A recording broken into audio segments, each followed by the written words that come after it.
you coached at ABC for a while, and I'd love to talk about Brooke Raboutou for a second here. She just came off this incredible performance in Paris, and also has been doing really impressive things outside. And that reminds me of you with incredible comp performances as well as really breaking limits and barriers outside on rock.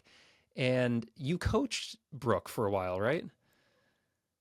Yeah, I definitely I helped. I think I was at ABC for a few years, and then yeah, it's pretty cool like to see this relationship that like Brooke is a really good friend of mine now, and like there's this photo that I posted on my stories the other day on Instagram that was like me holding her like at a competition, like, and I was like she must have been like six. I'm 12 years older than her, so I was like maybe she's like 6 years old or something. So and it was just so funny because I'm like, then I just remember like telling her like at a competition, I think, when youth and adult were like the same weekend or something, and she would watch the adult comps, and I was like, you're so strong. We're gonna be competing against each other someday. You're gonna be like the next, huge star. And it's during COVID, um, we grew to become like more like our little COVID family, like really good friends as well.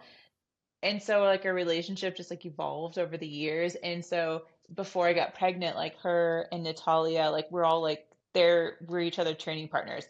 And in 2021, we just like went outside like every day together, like in Rocky Mountain National Park. It was like so cool um to see all that. And or it was like I think the end of 2020 or something when we were allowed to like go back outside, like we would just have a cute little COVID family, and we would just like stick together and just like climb every day outside, and just have so much fun and like really grow from that. And so then when they're training more for competitions, every time Natalia is in town, she would call me up like, "Hey, let's like train again." And I think they would like to use me as their like their training partner for like a kilter board session or something, like because I still felt good because I could still keep up with them on like a kilter board or a tension board, and not to toot my own horn, but a lot of times like outclimb them still. Yeah. But it's like everyone has their superpower, and it like made me feel cool too because I'm like, okay, like yeah, they're like, at the top of their game, like doing the competitions.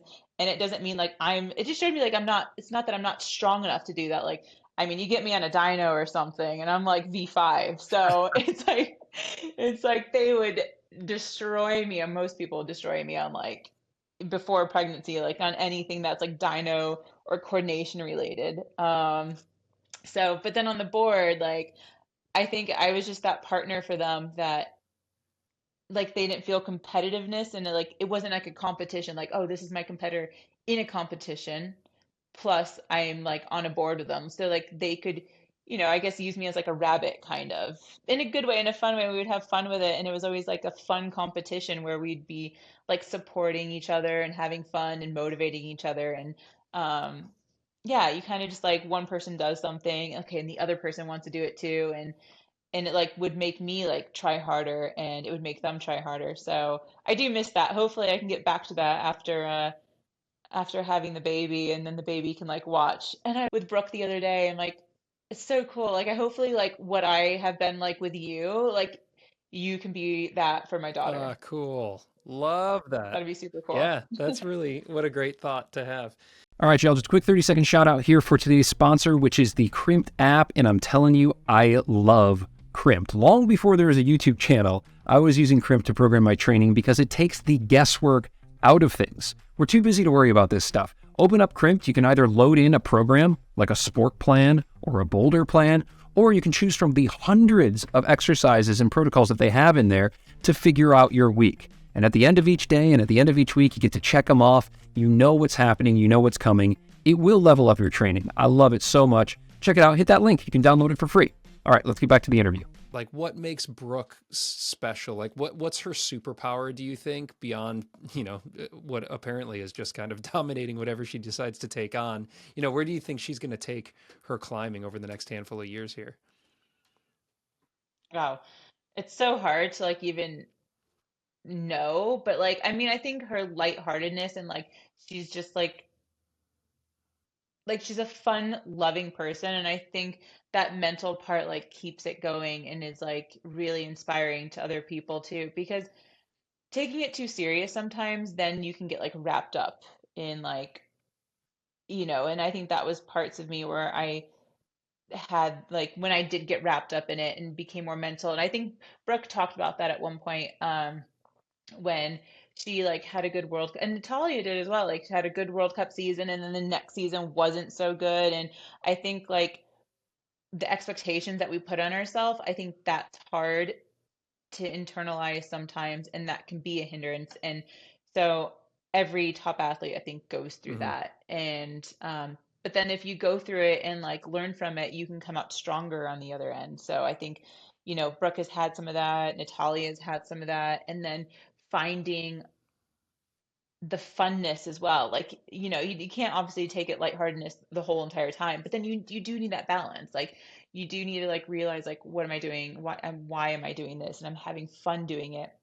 Um, so I think like Brooke usually does that like quite well. Not that she doesn't have the pressure, and she's even talked about some competitions where she's had like too much pressure on herself and she needed to take a step back, and how climbing outside like really helps balance that for her. And I know that was like a huge part for me too, when I was still doing the competitions in my like mid late 20s. And that's part of the reason why I kept on doing them for so long, is because I had that like that good mental balance eventually.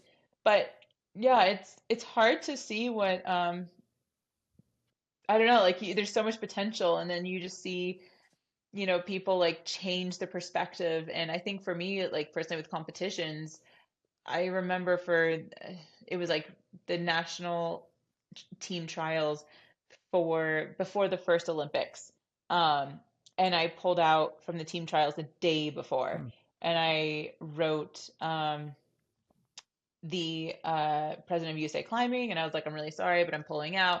I had just won Vail World Cup like a few months before it, or sometime like right before it, and I was like considered like one of the big hopefuls to go to the Olympics at the time for the US. And for me, it was this thing where I was like, well, I love climbing outside, and I thought I would have to give up that for like a whole year or so minimum, maybe not do it as much, and maybe I wouldn't have that balance. So I struggled all the way until the day before the competition, and I pulled out the day before. And I think also a big component of that was the speed climbing for me, because I was not a speed climber, and I would have a year like to learn the route, but I just didn't want to have to do all three, like a new discipline on top of it, because I thought that would take too much time away and I wouldn't enjoy it as much. And so I think that was a struggle. I finally came to the conclusion like I don't think I'm going to enjoy the process, of even if I made it to like having to like do speed as well.